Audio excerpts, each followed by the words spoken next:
नमस्ते and welcome back to another episode of Final Form Diaries. आज का जो एपिसोड है वो बहुत ही ज़्यादा स्पेशल है in regards to physical health. Today we will be talking about the thyroid gland. As you can see in the image, it's a small butterfly like structure which is situated under the Adam's apple. इस gland के size पर मत जाओ। ये छोटा सा gland आपके body का मेटाबॉलिज्म, एनर्जी और मूड स्विंग्स भी कंट्रोल करती है। Now let's talk about thyroid issues. Usually ये दो फॉर्म्स में आता है। एक होता है हाइपोथायरॉयडिज्म, जब ग्लैंड अंडर एक्टिव होता है, और दूसरा होता है हाइपरथायरॉयडिज्म, जब ग्लैंड ओवर एक्टिव होता है। कॉमन कॉजेज हो सकते हैं stress, poor diet, iodine deficiency या कभी कभार ऑटो इम्यून इश्यूज। अब बात करते हैं हम इसका पता कैसे लगाएं। सिंपली एक ब्लड टेस्ट होता है जो T3 और T4 TSH लेवल्स दिखाता है। So if you feel tired all the time, या आपको अनएक्सप्लेन्ड वेट गेन या वेट लॉस होता है, हेयर फॉल बहुत ज़्यादा हो रहा है, या बहुत ज़्यादा मूड स्विंग्स होते हैं, it's a good idea to get yourself tested. आप घर पर रह के भी थायराइड को नेचुरली मैनेज कर सकते हैं with a few lifestyle changes such as eating iodine-rich food like nuts and dairy, managing stress, sleeping on time, और सबसे इफेक्टिव होता है योगा, प्राणायाम and meditation. And that is exactly what we are gonna do today. I have designed a simple yoga flow that will stimulate your thyroid gland, improve blood circulation, calm down stress levels. But before moving towards we will practice a 4 to 5 minute meditation in which we will try to concentrate right at our thyroid gland. हम अपना सारा ध्यान अपने thyroid gland की तरफ लगाएंगे। जैसा कि मैंने आपको बताया, हमारा थायराइड ग्लैंड जो है वो एडम्स एप्पल के नीचे, यानी यहाँ जहाँ पे मैंने फिंगर पॉइंट किया है वहाँ होता है। तो हम अपना सारा ध्यान इसी तरफ लगाएंगे। तो चलो शुरू करते हैं। Close your eyes, take a deep breath in and slowly exhale it out. With each inhale, feel your body filling with calm energy. With exhale, release any tension that you have been carrying. अब धीरे धीरे अपना सारा attention लेके आए अपने throat के base पे। This is where your thyroid gland rests. Like a small butterfly, imagine a soft warm light glowing here, soothing and balancing this space. हर एक सांस के साथ इमेजिन करो ये लाइट जो है वो और भी ज़्यादा ब्राइट हो रही है, और आपके नेक में, चेस्ट में और होल बॉडी में एक वार्मनेस का एहसास हो रहा है। Inhale calmness and exhale stress. Silently repeat to yourself, I am in balance, my body is healing, I trust my inner rhythm. Let these words flow with your breath. अगर आपका दिमाग इधर उधर भटकता है तो उसको अपने सांस की तरफ खींचें, एंड जो लाइट आपके थ्रोट में ग्लो कर रही है उसकी तरफ अपने मन को लेके आएं। Stay here for a few moments, breathing gently, resting in peace. Now slowly bring your awareness back to the room. Wiggle your fingers, move your shoulders, and when you feel ready, open your eyes with a gentle smile. So ये था हमारा meditation जो हमें naturally help करेगा to overcome the effects of thyroid in our body. Now let's move towards the yoga flow. हम अपना yoga flow start करेंगे सिंह आसन यानी लायन पोज। सिट इन वज्र आसन kneeling और cross leg. Place your palms on your knees and spread your fingers widely, or you can place your palms right in front of you. Inhale deeply through your nose, exhale forcefully through the mouth while sticking out the tongue and making a roaring sound like ha. Repeat this 3 to 4 times. ये आसन आपके throat और thyroid को stimulate करता है, relieves tension in face and neck, improve circulation. और यह कब नहीं करना चाहिए? अगर आपको थ्रोट इन्फेक्शन है तब आपको ये आसन नहीं करना चाहिए। साथ ही में अगर आपका कोई डेंटल सर्जरी हुआ है तब भी आपको ये आसन नहीं करना चाहिए।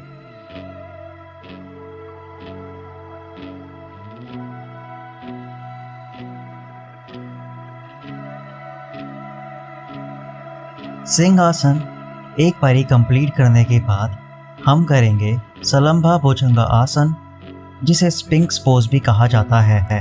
Lie down on your stomach, leg straight, feet together. Place your elbow under your shoulder, forearms on the floor. Inhale gently and lift your chest up, keeping your pelvis grounded. Relax your shoulders away from your ears and gaze forward. Hold this position for 20 to 40 seconds with calming breath. The benefits of this asana includes stimulating the thyroid gland and adrenal glands, strengthens spine, improves the posture. हमें कब ये आसन नहीं करना चाहिए?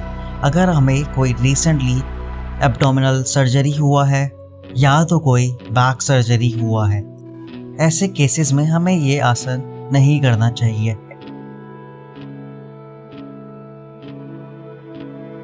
Next आसन जो है वो है भुजंग आसन यानी cobra pose. Lie down on your stomach, palms under your shoulder. Inhale, lift your chest off the ground using your back muscles. Elbow slightly bent. Keep your pelvis rooted, shoulder rolled back. Hold this position for 20 to 40 seconds. The benefits of this asana are open chest and throat, stimulates thyroid, strengthen back and arms. हमें ये आसन कब नहीं करना चाहिए? अगर हमें hernia का प्रॉब्लम है, सीवियर रिस्ट इंजरी है, प्रेगनेंसी है, वो भी 3rd ट्राइमेस्टर के बाद, हमें ये आसन नहीं करना चाहिए। नेक्स्ट जो आसन है, बहुत सारे लोग कंफ्यूज होते हैं इसमें और भुजंग आसन यानी कोबरा पोज में। हालांकि ये दोनों एक जैसे दिखते हैं लेकिन एक जैसे है नहीं। मैं बात कर रहा हूँ अपवर्ड फेसिंग डॉग यानी ऊर्ध्वमुख स्वन आसन की। Lie flat on your stomach with legs extended, straight back, tops of your feet pressing into the mat, about hip width apart. Place your palms on the floor beside your lower ribs, fingers spread wide. Inhale, press firmly into your palms as you straighten your arms, lifting your chest upward and forward. Simultaneously lift your thighs and knees a few inches off the ground, keeping only the tops of the feet and palms grounded. Roll your shoulders back and down. Engage your thighs and glutes slightly, keeping your lower back long and strong. Hold this position for 15 to 30 seconds with deep breathing. Exhale gently. Release by lowering your thighs and chest back to the mat and lie down, your head resting on your hand. इसके benefits क्या क्या हैं? Open chest, lungs and throat, stimulates thyroid, strengthen the spine, arms and improves posture and relieves fatigue. Avoid करना है in recent back and wrist injury, pregnancy in 3rd trimester और in severe spondylitis. Next जो आसन है वो है सेतुबंद आसन और जिसे ब्रिज पोज भी कहते हैं। Lie on your back, bend your knees, keep your feet hip width apart, close to your hips. Now press your feet and arms into the mat, lift your hips towards the ceiling. Interlace your fingers under your back if possible, or you can just keep your fingers on the mat. Hold this position for 20 to 40 seconds with a calm breath. इसके benefits हैं, ये आपके thyroid और parathyroid gland को stimulate करता है, आपके glutes और स्पाइन को स्ट्रेंथ प्रोवाइड करता है। कॉन्ट्राइंडिकेशन है, अगर एक सीवियर नेक या स्पाइन इंजरी है तो ये आसन हमें नहीं करना चाहिए। नेक्स्ट जो आसन है उसका नाम है विपरीत करनी और लेग्स अप द वॉल। इसमें आप एक वॉल का भी यूज़ कर सकते हैं, लेकिन यहाँ पे मैं वॉल की जगह अपने हैंड्स का यूज़ कर रहा हूँ। बेसिकली आपको करना क्या है, जो आपके रिस्ट हैं अपने लोअर बैक से थोड़ा सा आगे की तरफ हिप्स की तरफ लाइए एंड धीरे धीरे अपने हिप्स को अपने रिस्ट से सपोर्ट करके अपने लेग्स को ऊपर पुल कीजिए एंड इस पोजीशन को 15 से 30 सेकेंड्स के लिए होल्ड करके रखिए। यही सेम चीज़ आप एक वॉल के सपोर्ट के साथ भी कर सकते हैं। What are its benefits? It helps in boosting the circulation, calms the nervous system, balances the thyroid function. अगर आपको ग्लूकोमा है या सीवियर नेक इंजरी है तो अब आपको ये पोज को अवॉइड करना है। अगला जो आसन है वो है सर्वांग आसन और इसे शोल्डर पोज भी कहते हैं। अगर आप नॉर्मली शोल्डर स्टैंड नहीं कर सकते तो आप वॉल का भी सहारा ले सकते हैं। Lie on the back with arms beside your body. Bring your knees towards your chest and lift your legs up. Support your lower back with palms and elbows on the floor. Keep your legs straight and upward, keeping your body weight on your shoulders, not on your neck. Hold the position for 20 to 60 seconds. This pose helps in stimulating thyroid and parathyroid glands, improve circulation, calms your mind. हमें ये pose कब नहीं करना है? Avoid during menstruation, pregnancy, high BP और नेक injury. तो ये थे कुछ ऐसे आसन जो हमारे थायराइड को नेचुरली मैनेज करने में हमारी हेल्प करेंगे। इन आसन के साथ साथ आप फ्लो पोज यानी हल आसन, head stand and camel pose भी कर सकते हैं। तो ये था हमारा पार्ट 1। पार्ट 2 में हम डिस्कस करेंगे कुछ प्राणायाम जो आपके थायराइड को नेचुरली मैनेज करने में हेल्प करेंगे। अभी के लिए I will take your leave now. I will see you people in the part 2। तब तक के लिए थैंक यू एंड नमस्ते।